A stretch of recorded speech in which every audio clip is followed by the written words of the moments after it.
How's it going? My name's Jason Justice, and I'm a Denver area saxophone player and educator.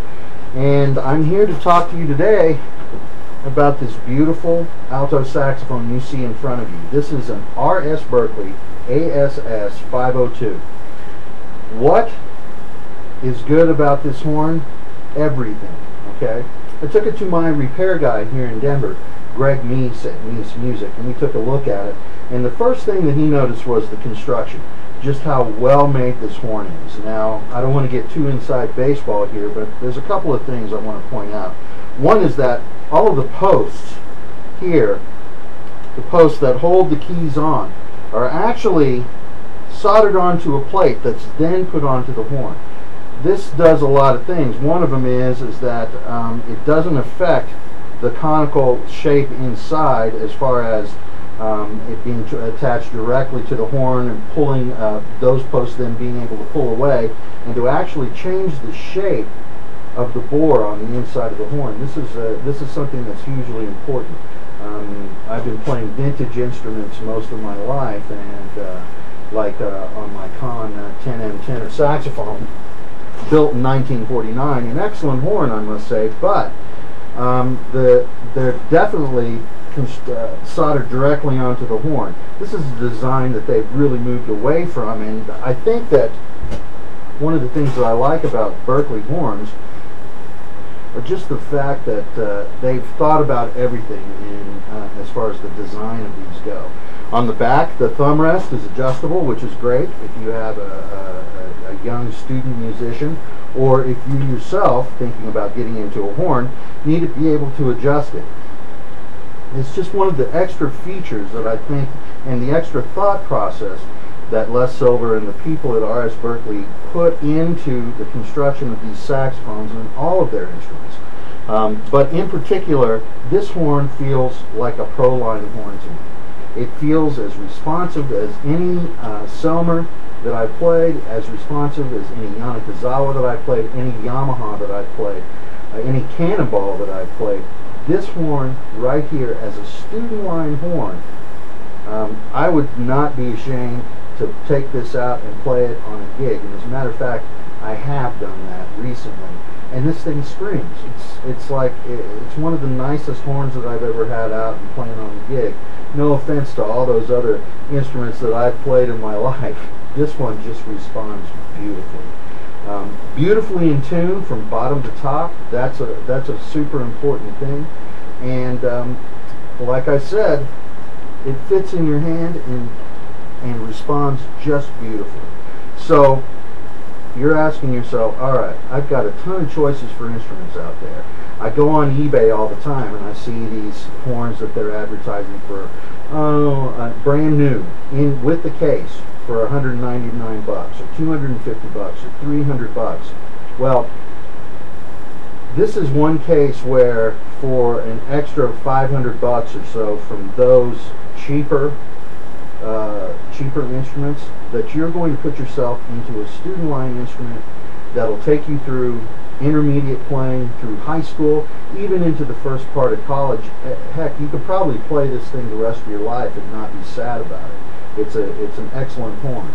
And the thing that it has over those cheaper models that say new in a good case and they're all colors and stuff like that, is that those horns are going to fall apart on you pretty quick. You're going to be in to see your repair guy like that at whatever local music store you might take instruments to for repair. And I know for a fact that these guys, being based here in the United States, even though the construction is done overseas, they're based here in the United States, parts for these things aren't hard to get, which they can be on a lot of other instruments. Let's just go a little more inside baseball and talk about the fact that no woodwind instruments are manufactured in the United States anymore. There's one company, I think, that does some brass instruments, but that's it. And so these are manufactured in a very reputable spot. A great designer there, a great manufacturer. The quality control on these things is amazing.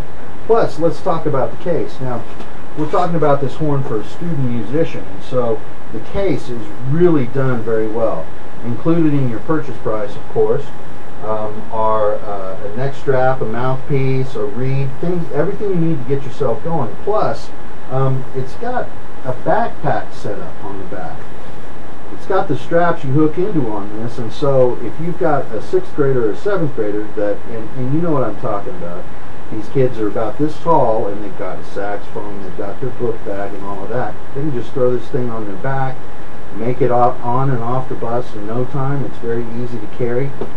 The case is very sturdy construction, and so whether you're hiking from your student musician or you are hiking from the bus to school or across campus with this thing, you're going to be glad you have it.